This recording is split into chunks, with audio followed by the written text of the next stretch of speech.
Ikaw nagsabi yan, Agel. Claire Castro, Yusek, Claire Castro.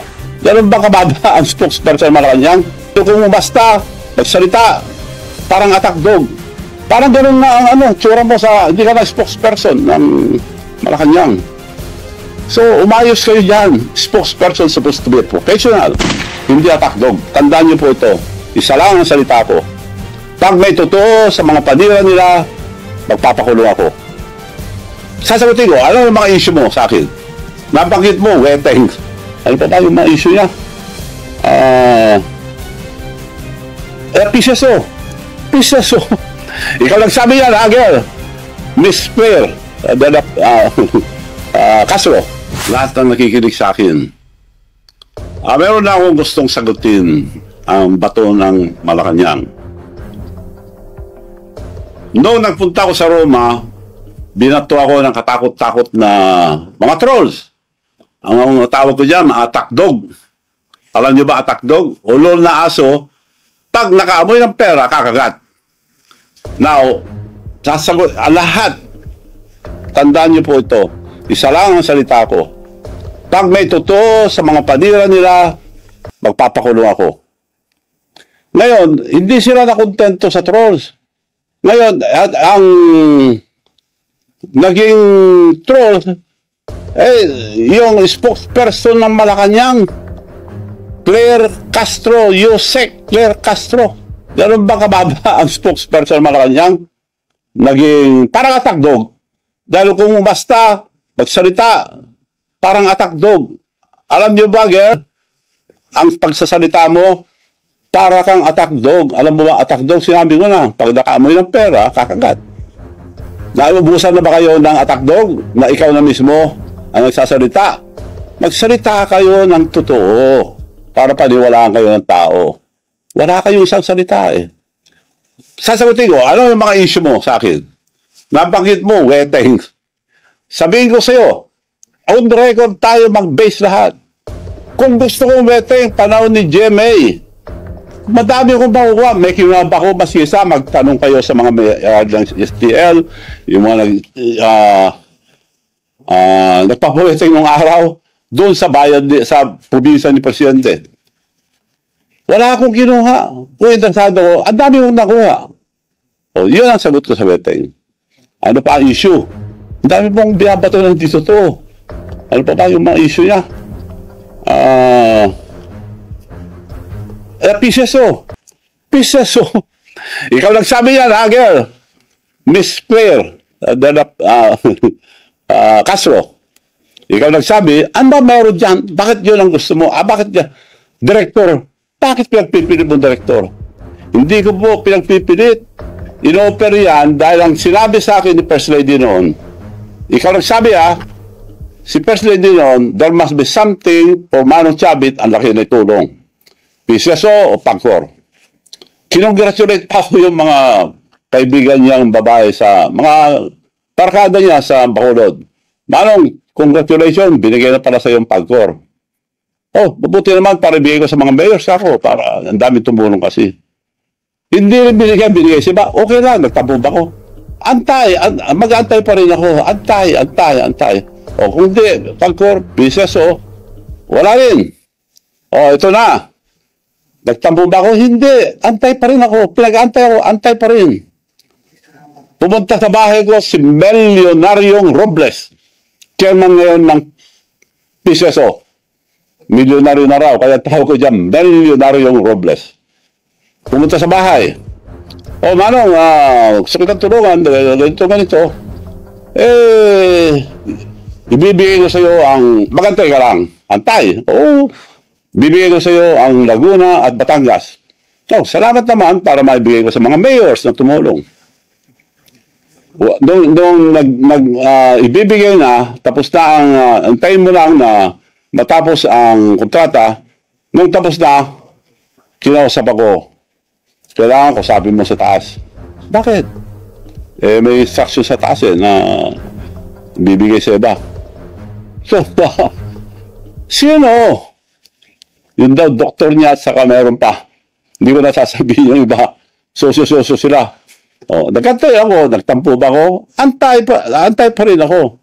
Antay ako lang antay, lahat ang sinabi, 3 taon na ako pinag-antay. Antay. Antay Marcos na ako. Pinag-antay ako eh. So yun ang sagot ko sa PCSO. Wala akong interest, girl, sa PCSO. Director lang. Na sinasabi mo, interest. Anong pinag-interesan mo dyan? Sila nag-offer niyan, director lang. Dahil yun ang bakante noon. Isa-isa, nag-appoint. Oh, meron naman na-appoint. Sabi ni Presidente mismo, baka naman malaki ano. Hindi, director lang daw. O, director, okay. Madali yan. Libo yan, dami yan. O. Sabi naman ni Secretary Lagdame, ako bahala. Director lang ng piso, ako bahala. Antay ka lang. Antay. Isa-isa, may na-appoint na director. Tawag na naman ako. O may na-appoint na, wala naman. Akong bahala, Manong. Antay ka lang. May na-appoint na naman. Magkita kami, akong bahala. Maantay ka lang. Hanggang napuno. To cut the story short, napuno. Ayun. Hanggang ngayon, wala. So, wala silang isang salita. Kaya ikaw, girl, dapat isa lang ang salita nyo, huwag kayo magsinungaling. Dahil lahat ng sinasabi mo, puro kasinungalingan na panira lang sa akin. Kaya para kang, kung umasta ka, para kang attack dog. Alam mo na attack dog. Ulol na aso, pag nakamoy ang pera, kumakagat. Parang ganun na ang tsura mo sa, hindi ka na spokesperson ng Malacanang. So, umayos kayo dyan. Spokesperson supposed to be a professional, hindi attack dog. Bago kayo magsalita, i-check nyo muna kung totoo. Puro kasinungalingan, yung panira nyo sa akin, sasagutin ko sa isa. Kung babanatan nyo ako ng mga kasinungalingan, babanatan ko kayo ng doble. Hindi ko lang nadala yung papel dito. Sa susunod, papakita ko, senator pa lang, ang presidente, may kaso na, yung Napoles, dinemanda na siya. Nakademanda siya. Pakuha mo nga yun. Hindi ko lang nadala. Yun ang on record. Ako, binabato nyo, puro haka-haka, puro sali-salita na hindi totoo. Eto, pag nagsabi ako totoo, sinong may kaso? Nademanda si Senator Bongbong Marcos. Panahon ni Napoles, kasama siya ron. Sabi ko to, hindi ko sinasabi to dahil lang sa kasinungalingan mo, sasabihin ko lang to. Sige, magsinungaling pa kayo. Eto. Oh. Bongbong Marcos sued for plunder over pork barrel scam. Ayan ang nakarecord. Madam Spokesperson. Eto. Girl, tingnan mo ito, girl. Ito. Bongbong Marcos sued for plunder. Plunder filed versus Bongbong Marcos over 205 pork barrel scam. Yan ang record. Hindi ko na sana ilalabas to, pero girl, ikaw nag-umpisa, tatapusin ko. Pagsalita kayo, yung totoo. Ako, sasagutin ko kayo, puro totoo ilalabas ko.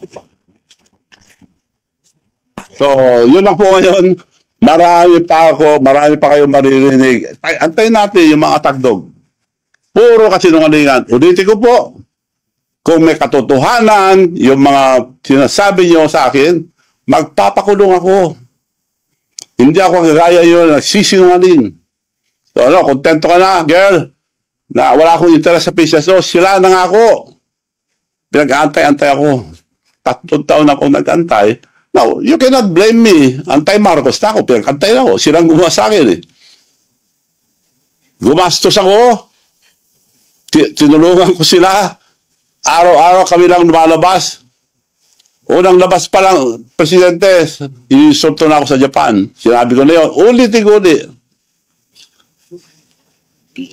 Binati lahat na nasa presidential table, pinalala pa yung anak niya, Sandro, Dad, mano siya, Sir, hindi ako pinansin. Bastos yun, pero hindi ako nagtampo, kinausap ko rin sila. Nasaktan ako? Of course, nasaktan ako. Dahil tao lang ako, hindi ako plastic. So, girls, tandaan mo ito. Dahil nakasama ka na sa nag-aatake sa akin, sasagutin kita maski sa anong sabihin mo. Pero magpakatotoo kayo. Marami ako ilalabas. Totoo lang lahat.